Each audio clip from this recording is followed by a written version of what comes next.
Back to express programme में आगे बढ़ें और आपको बताएं कि अबू धाबी में कल मैदान सजा और इस मैदान में क्वेटा ग्लैडिएटर्स।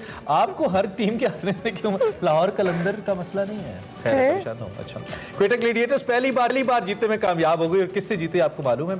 सुपर लीग की पाकिस्तान सुपर लीग के 23वें मैच की हम बात कर रहे हैं, जहां पे क्वेटा ग्लैडिएटर्स ने 159 रन का हदफ लाहौर कलंदर्स को दिया और पूरी टीम 140 रन पर ढेर हो गई।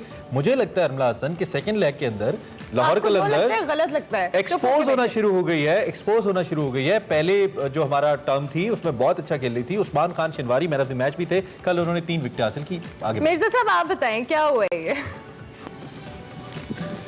ये मैंने जब पहले भी प्रिडिक्ट किया था, आप दोनों को याद करें कि जब भी कोई टीम ऊपर जाती है तो डिप जरूर आता है। अच्छी तरह से आपको याद होगा जोश जगाने में मैंने कहा था, सब लोग कह रहे थे तो अब लाहौर कलंदर्स हदफ के ताकुब में जिस तरीके से उनकी बैटिंग फ्लॉप हो रही है, मोहम्मद हफीज रन नहीं कर रहे, कप्तान सोहेल अख्तर ने एक मैच में रन स्कोर किए, बेन डंक फॉर्म में नहीं नजर आ रहे, तो बड़ी मुश्किल हो रही है लाहौर कलंदर्स के लिए। अगरचे उनके चांसेस बड़े ब्राइट है, उनके 2 मैचेस बाकी हैं, अगर एक भी मैच जीत लेंगे तो they will qualify for the qualifier.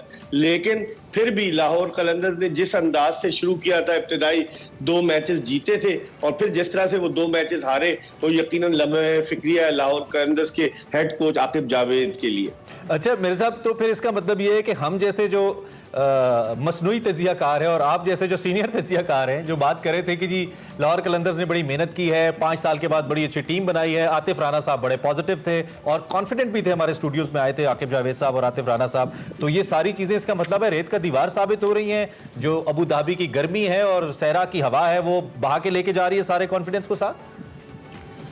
नहीं, ऐसी कोई बात नहीं है। देखिए, हार जीत तो होती है और T20 क्रिकेट में इमरान आप कुछ नहीं कह सकते। कराची किंग्स को टीम को देख लें कि कराची किंग्स किस तरीके से 3 मैचेस हारी है और वो तो डिफाई चैंपियन थी। जब पहला लेग हुआ था तो अनबीटन थी कराची किंग्स की टीम, लेकिन उसके बाद जिस तरह से उसे शिकस्त हुई है, मैं समझ रहा हूँ कि लाहौर कलंदर्स थोड़ा सा रिलैक्स्ड हो गए थे, कंप्लेसेंट हो गए थे, जिसकी वजह से वो हारे। उनकी टीम अच्छी है, मैंने पहले भी कहा कि उनकी बॉलिंग बड़ी तगड़ी है, लेकिन इब्तिदाई 2 मैचेस के बाद उनके जो एस बॉलर है राशिद खान वो नहीं चले।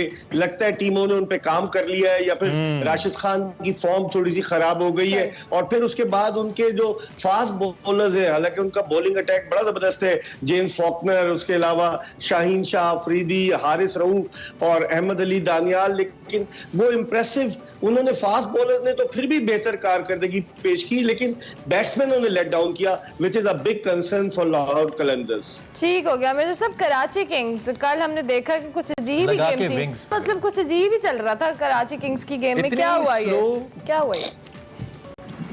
ये क्या माजरा हो गया? ये तो आप भी हम भी हैरान है कि ये हो क्या रहा है कराची किंग्स को। लेकिन कराची किंग्स के साथ स्विंग के सुल्तान वसीम अकरम मौजूद है और उनके बॉलर्स की आप कारकर्दगी देख रहे हैं, जिस अंदाज से उनकी पिटाई हो रही है। क्या वसीम अकरम नहीं बता रहे? उनके साथ हर्षल गिब्स जैसा बैट्समैन जो दुनिया में टॉप का था, 436 रन मुझे अच्छी तरह से याद है 2006 में जब साउथ अफ्रीका ने ऑस्ट्रेलिया के खिलाफ जोहानिसबर्ग में बनाए थे। क्या बैटिंग की थी हर्षल गिब्स ने? तो हर्षल गिब्स भी कोचिंग सही तरीके से नहीं कर पा रहे, बैट्समैन भी नाकाम हो रहे, बॉलर्स भी नाकाम हो रहे, फील्डिंग भी उस मयार की नहीं है। लगता है नजर लग गई, 5-6 बकरे ज़िबा करने पड़ेंगे कराची किंग्स को अगर दोबारा कामयाबी के सफर की तरफ गामजन और साहिल समंदर पे जाके करने पड़ेंगे। खैर आगे हम बढ़ते हुए, चूंकि आपने कराची किंग्स के बारे में तो बता दिया, अब हमें थोड़ा सा पॉइंट्स टेबल के हवाले से बताइए। मेरे जैसे लोग फौरन कंफ्यूज हो जाते हैं क्रिकेट व्यूअर्स कि अब कौन सी टीम किससे हारेगी, कौन किससे जीतेगा। तो आगे बढ़ेंगे तो इस वक्त पॉइंट्स टेबल को थोड़ा सा अगर आप हमें समझा पाए, क्या पोजीशन बन रही है,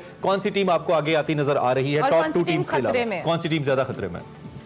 खतरे में तो बेचारी मासूम क्वेटा ग्लैडिएटर्स की टीम ही है बिल्कुल आउट होने के। लेकिन इस्लामाबाद यूनाइटेड क्वालिफाई कर चुकी है क्वालिफायर्स के लिए, 2 मरतबा की चैंपियन है, 1 मरतबा फाइनल में पहुंची। और फिर उसके बाद लाहौर कलंदर्स के ज्यादा इम्कानात है कि वो दूसरी टीम होगी जो क्वालिफाई कर जाएगी, क्योंकि उसके 2 मैच बाकी हैं। बाकी मुकाबला है कराची किंग्स, उसके अलावा मुल्तान सुल्तान्स की टीमों के दरमियान कि वो कैसा परफॉर्म करते हैं और किस तरीके से खेलते हैं। लेकिन लगता यही, और फिर जो मुल्तान सुल्तान्स और कराची किंग्स, और लगता यही है कि लाहौर कलंदर्स, उसके अलावा मुल्तान सुल्तान। अब चौथा ज़ल्मी, और ज़ल्मी भी बड़ी टफ टीम है। ज़ल्मी जो है, मुझे लग रहा है कि ज़ल्मी 3 टीमों को मैं समझ रहा हूँ इमरान इस सिचुएशन में। इस्लामाबाद क्वालिफाई कर चुकी है, उसके अलावा लाहौर, अरमला खुश होंगी, लाहौर भी जी, इन्होंने आज लाहौर कलंदर्स की किट पहनी हुई है, उसकी इज़हार यकजहती अच्छा। के लिए। आप देखें ना, लाहौर कलंदर्स का कलर पहन के आई हैं आज। लेकिन फिर अगर खुदा ना खास्ता दो मैच हार गए तो फिर इजहार ताज़ियत हम लोग करेंगे इनसे। ये उस डिप से निकालने के लिए लाहौर कलंदर्स को इनकी हमदर्दियां। लेकिन चलें मिर्जा साहब, वो आज की लड़ाई को छोड़ें आप जरा, आप कल की लड़ाई की बात है। सरफराज अहमद और शाहीन शाह अफरीदी, क्या हुआ ये? देखिए, शाहीन शाह अफरीदी जब आए थे बड़े शरीफ थे और फास्ट बॉलर अग्रेसिव होते, उम्मन फास्ट बॉलर अग्रेसिव होते हैं, लेकिन जो इंटरनेशनल क्रिकेट की हवा, शोहरत का खुमार, और फिर उसके बाद मैं मुश्किल अल्फाज इस्तेमाल करूंगा, शोहरत का खुमार, शोहरत का नशा, फिर दौलत की रेल पेल और मद्दाहों का जमघटा, तो ये आदमी के दिमाग थोड़े से खराब कर देता है। तो यही मुझे लगता है शाहीन शाह अफरीदी, हालांकि इनके बड़े भाई रियाज अफरीदी जो निकले, उन्होंने बड़ा अपने छोटे भाई को समझाया होगा, लेकिन कहते हैं ना कहीं बहक जाता है। हालांकि सरफराज सीनियर है उनसे, थोड़ी सी रिस्पेक्ट तो करनी चाहिए, लेकिन हीट ऑफ द मोमेंट में होता है। आप मोहम्मद आमिर की बात करें, मोहम्मद आमिर तो उनके घर 2 दफा गए, और जिस तरह उनकी पिटाई हो रही है, मेरे ख्याल में तो मोहम्मद आमिर की वापसी मुझे नामुमकिन नजर आती है। ठीक हो गया मिर्जा साहब, बहुत शुक्रिया कि आपने अर्ली इन द मॉर्निंग हमें जोड़ा, और जोश जगाते में तो आपसे फिर मुलाकात होगी।